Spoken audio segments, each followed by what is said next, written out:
ಇನ್ನು ದೀಪಾವಳಿ ಹಬ್ಬಕ್ಕೆ ಕಾಂಟ್ರಾಕ್ಟರ್ಗಳಿಗೆ good news ಸಿಗುತ್ತಾ? ಇವತ್ತು ಡಿಸಿಎಂ ನೇತೃತ್ವದಲ್ಲಿ ಕಾಂಟ್ರಾಕ್ಟರ್ ಅಸೋಸಿಯೇಷನ್ ಸಭೆಯನ್ನ ನಡೆಸಲಾಗುತ್ತೆ. ನಿನ್ನೆ ಗುತ್ತಿಗೆದಾರರ ಸುದ್ದಿಗೋಷ್ಠಿಯ ಬೆನ್ನಲ್ಲೇ ಇವತ್ತು ಡಿಕೆ ಶಿವಕುಮಾರ್ ಸಭೆಯನ್ನ ಕರೆದಿದ್ದಾರೆ. ಬಾಕಿ ಹಣ ಪಾವತಿಗೆ ಕಾಂಟ್ರಾಕ್ಟರ್ ಅಸೋಸಿಯೇಷನ್ ಒತ್ತಾಯವನ್ನ ಮಾಡಿದೆ. ವಿವಿಧ ಸಮಸ್ಯೆಗಳನ್ನ ಮುಂದಿಟ್ಟು ಮುಖ್ಯಮಂತ್ರಿಗಳಿಗೆ ಪತ್ರವನ್ನ ಬರೆದಿತ್ತು ಅಸೋಸಿಯೇಷನ್.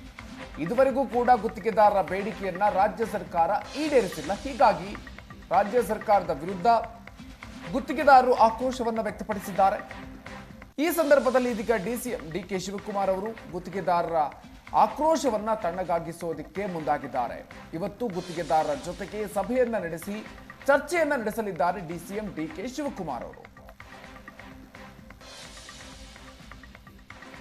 ಕಾಂಟ್ರಾಕ್ಟರ್ ಅಸೋಸಿಯೇಷನ್ ಹಲವು ಬೇಡಿಕೆಗಳನ್ನ ಇಟ್ಟು ನಿನ್ನೆ ಪತ್ರಿಕಾಗೋಷ್ಠಿಯನ್ನು ಕೂಡ ನಡೆಸಿತ್ತು.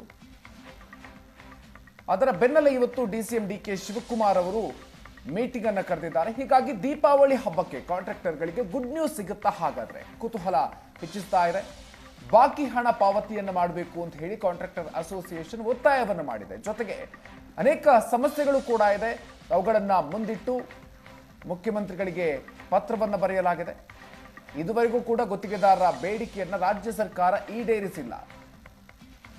ಹೀಗಾಗಿ ರಾಜ್ಯ ಸರ್ಕಾರದ ವಿರುದ್ಧ ಗುತ್ತಿಗೆದಾರರು ಆಕ್ರೋಶವನ್ನ ವ್ಯಕ್ತಪಡಿಸಿದ್ದಾರೆ. ಗುತ್ತಿಗೆದಾರರನ್ನ ತಣ್ಣಗಾಗಿಸಲು ಡಿಸಿಎಂ ಡಿಕೆ ಶಿವಕುಮಾರ್ ಅವರು ಮುಂದಾಗಿದ್ದಾರೆ. ಇವತ್ತು ಗುತ್ತಿಗೆದಾರರ ಜೊತೆಗೆ ಸಭೆಯನ್ನ ನಡೆಸಿ ಚರ್ಚೆಯನ್ನ ಉಪಮುಖ್ಯಮಂತ್ರಿಗಳು ನಡೆಸಲಿದ್ದಾರೆ. ಹೀಗಾಗಿ ಈ ಒಂದು ಸಂದರ್ಭದಲ್ಲಿ ಬಾಕಿ ಹಣ ಪಾವತಿಯಾಗುವ ಮೂಲಕ ಜೊತೆಗೆ ಅವರ ಬೇಡಿಕೆಗಳು ಈಡೇರೋ ಮೂಲಕ ದೀಪಾವಳಿ ಹಬ್ಬಕ್ಕೆ ಗುಡ್ ನ್ಯೂಸ್ ಸಿಗುತ್ತಾ ಅನ್ನೋದು ಈಗ ಇರುವಂತ ಕುತೂಹಲ.